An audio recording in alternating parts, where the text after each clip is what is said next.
सबसे पहले बहुत बहुत शुक्रिया कि आप लोग सवाल हमसे पूछते हैं और मुझे बहुत अच्छा लगता है आपके सवाल का जवाब देना। और आप सबसे भी मैं रिक्वेस्ट करूंगा कि अगर किसी चीज़ की नॉलेज है तो उस चीज़ों को शेयर करिए लोगों के बीच।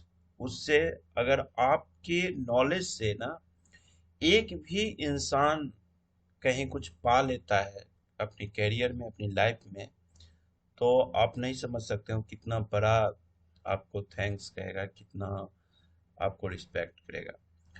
सवाल आया मेरे पास कि शिपिंग बिल में और बिल ऑफ एंट्री में जो एक्सचेंज रेट रहता है लिखा हुआ, वो कहाँ से लिया जाता है। तो सबसे पहले इन दोनों का डिफरेंस समझ लीजिए। शिपिंग बिल क्या होता है और बिल ऑफ एंट्री क्या होता है। शिपिंग बिल उसको कहते हैं जब आप कोई भी गुड्स एक्सपोर्ट करते हैं, यानी भारत से बाहर भेजते हैं।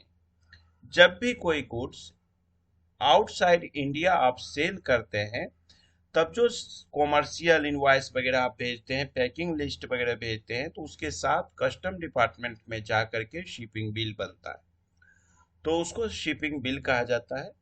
अब दूसरी बात आती है बिल ऑफ एंट्री की। बिल ऑफ एंट्री वो होता है, इसमें क्या होता है कि जब कोई चीज आप इंपोर्ट करते हैं, मतलब भारत के बाहर से, यानी कि दूसरे देश से जब कोई गुड्स आप परचेज करते हैं, तो उस केस में आपके पास कमर्शियल इनवॉइस आता होगा, पैकिंग लिस्ट आता है, और बहुत सारे जो इंपोर्ट के डॉक्यूमेंट्स रिलेटेड हैं, ऑरेंज सर्टिफिकेट वगैरह होता है, ये सारे।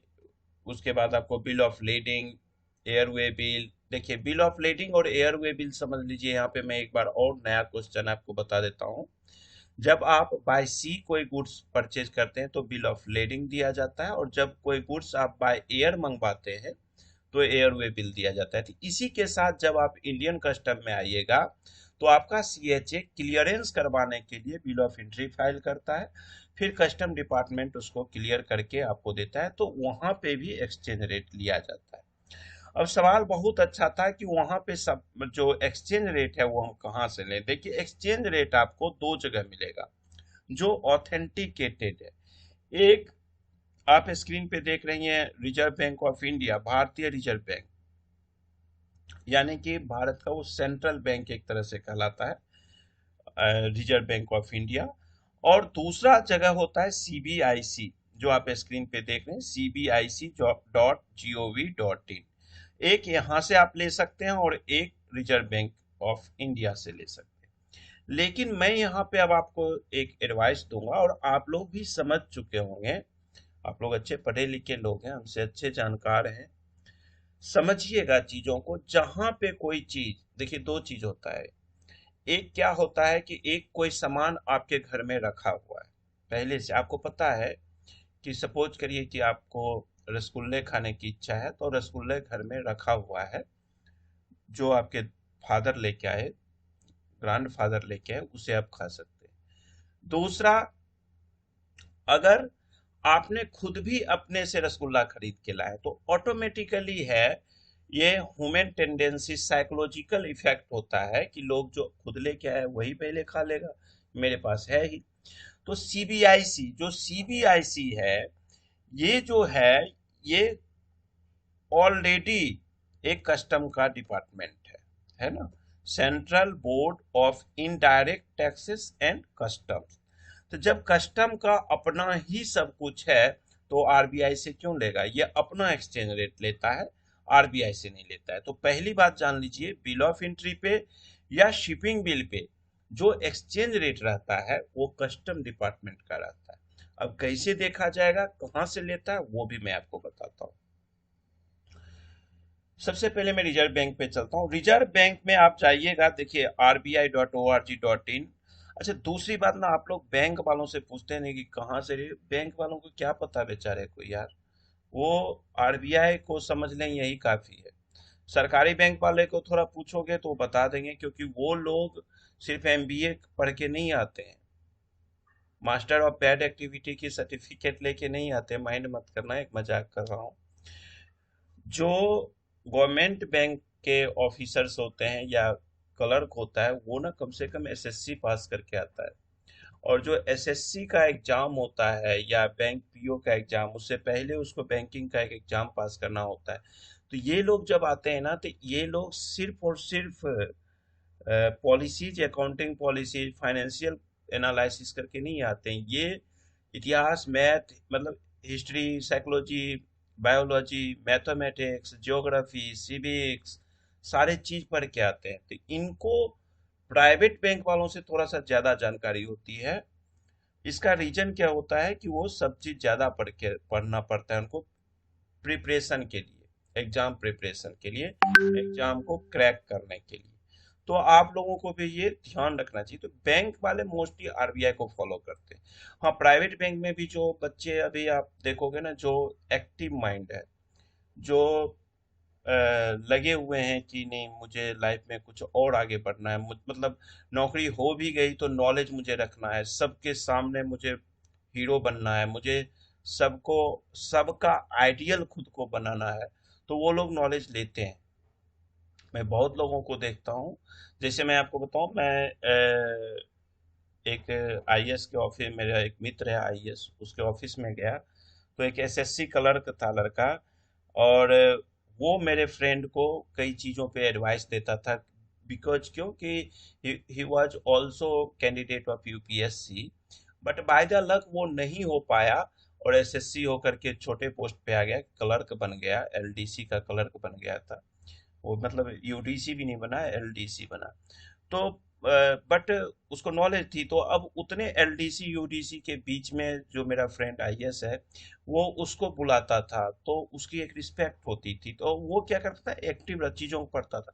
कभी भी ये मत सोचिए मुझे नौकरी हो गई, मैं अच्छे पोस्ट पे चला गया तो अपना नॉलेज गेन करना छोड़ दूं, स्टडी करना छोड़। जितना स्टडी करिएगा आपका ना एक्स्ट्रा रिस्पेक्ट वहां पे बढ़ेगा। तो कभी भी मत छोड़िए पढ़ना। मैं देखिए मैंने कहाँ छोड़ा हूँ, मैं तो अभी भी पढ़ते रहता हूँ, जबकि मुझे पढ़ने की जरूरत नहीं है, इतना आता है कि मैं रोटी, दाल और रोटी खा सकता हूँ। बट मुझे अच्छा लगता है पढ़ना, नॉलेज बढ़ता है, रिस्पेक्ट बढ़ता है। और जो रिस्पेक्ट बढ़ता है, जब मैं किसी सिटी में जाता हूँ, वहाँ चार लोग मुझसे मिलते हैं, कोई सेल्फी लेता है, तो in that time you can't believe कि मैं कैसा फील करता हूँ। मुझे लगता है पूरी दुनिया मेरी यही है, बहुत सुंदर। तो इसलिए ना हमसे पूछिए, खुद से पूछिए, बैंक वालों को उतना नहीं पता होता है। और अगर बैंक वालों को पता होगा तो वो खुद आपको बता देंगे। किसी को डेमोरलाइज मत किया करिए। जो सवाल जिन भाई साहब ने अभी मुझे पूछा ना, उन्होंने बड़ा तीखा लिखा था कि सर बैंक उनक वालों को आता जाता कुछ नहीं है। ऐसे नहीं बोलना चाहिए। हर व्यक्ति का अपनी कैपेसिटी है। ऐसा नहीं है कि बहुत चीज है जो हमें नहीं आता है उन्हें आता है। तो चलिए, आरबीआई में जब आप जाइएगा तो यहाँ देखिए एक्सचेंज रेट आता है। इन्होंने ना चेंज कर दिया है अपना पोर्टल। पहले एक दूसरा लिंक आता था, वो दूसरे नाम से आता था। अब इन्होंने ऐसा नहीं किया। अब इन्होंने क्या किया कि यहाँ पे ना आज का देंगे रेट। अब इसका देखिए आपको यूज नहीं है, कुछ भी नहीं है, ये थोड़े देर के लिए देखना है, क्योंकि इसका कोई यूज ही नहीं होता है। ये जो होता है कि ये बेस रेट आरबीआई ने अपना रख रखा है कि आज मैं ये मानता हूँ। बट जब आप बैंक के साथ इंपोर्ट और एक्सपोर्ट करिएगा ना, जब कोई चीज बैंक में भेजिएगा बेचने के लिए, आप मतलब पेमेंट करने के लिए इंपोर्ट का, तो बैंक कहेगा कि आपके पास एक नया लैंग्वेज का नाम लेगा, एक नया वर्ड का नाम लेगा, उसको कहता है आईबीआर। वो कहेगा सर आईबीआर पे ये रेट आ रहा है। फिर आपका मार्जिन जोड़ेगा, कितना मार्जिन है, उसके बाद वो आपको बैंक रेट देगा। तो इसका कोई वैल्यू ही नहीं रहता है वहां पे। आईबीआर यहाँ से बड़ा ही होता है, इंटर बैंक रेट जो होता है वो यहाँ से बड़ा ही होता है, मतलब ज्यादा ही होता है आईबीआर का रेट। ठीक है। अब अगर ये तो आज का, अब कल का परसों का देखना, तो यहाँ आर्चिव्स में जाइएगा तो यहाँ पे आपके पास एक इस तरह सा फोल्डर आएगा, और आप यहाँ डेट सेलेक्ट कर लीजिए। जो भी डेट आप सेलेक्ट करिएगा उतना दिन का यहाँ पर आपके पास आ जाएगा, 1 तारीख 2 तारीख को कितना रहा। अगर आप देखिए, जैसे मैंने यहाँ ऑल कर दिया, आपको यूएसडी यूरो जो भी देखना है, आप देखिए 1 अगस्त को यूएसडी का रेट था 79.16, आज कुछ कम हुआ है। तो ये यूएसडी का। यूरो, हाँ आज यूरो भी कम हुआ है। कल था 80 80.89, आज है 80.58, तो आज कुछ कम था। येन थोड़ा बढ़ा है। तो इसको आप एक्सेल में भी डाउनलोड कर सकते हैं। हाँ, इसका रेफरेंस ना आप 31 मार्च को ले सकते हैं, जब क्लोजिंग बुक करते हैं तो यहाँ से ले सकते हैं, जिनको सीबीआईसी की जानकारी नहीं है। अब मैं आता हूँ सीबीआईसी पे। बिल ऑफ एंट्री और शिपिंग बिल के लिए यही इम्पोर्टेंट है। यहाँ पे देखिए निर्मला जी मुस्कुराती हुई आपको बताने के लिए बैठी हैं कि क्या करना होगा। ठीक है, ये पोर्टल अब पहले सीबीईसी था, अब सीबीआईसी हो गया है। अब यहाँ पे देखिए, यहाँ पे व्हाट्स न्यू में आता है। मैंने जैसा कि आपको बता दूं कि जो सीबीआईसी है, करेंसी एक्सचेंज रेट हर 15 दिन में देता है, लेकिन अगर इन्फ्लेशन अभी मार्केट में ज्यादा चल रहा है मुद्रास्फीति का, तो अभी ये 5 7 10 दिन में भी चेंज कर देंगे। तो देखिए यहाँ पे जो न्यू वाला होगा, वो जो भी चेंज होगा वो यहाँ पे आ जाएगा, तो ये यहाँ से आप क्लिक करके देख सकते हैं।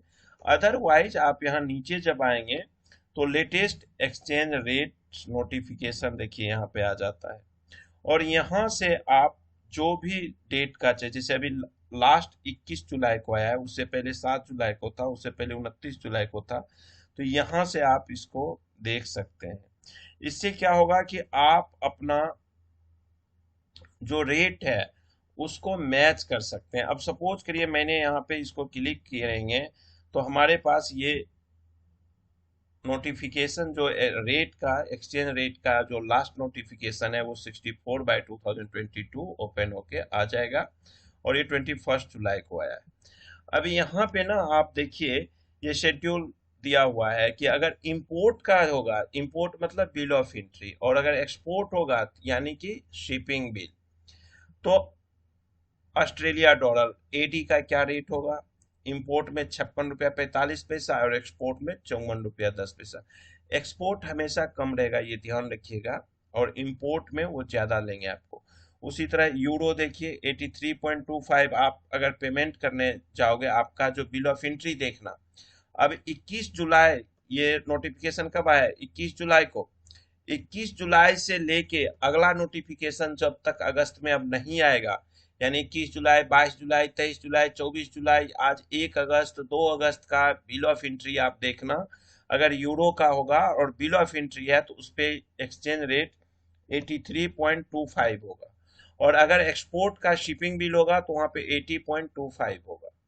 क्लियर है। उसी तरह में यूएसडी, तो आइए यूएसडी सबसे नीचे में होगा, यूएस डॉलर।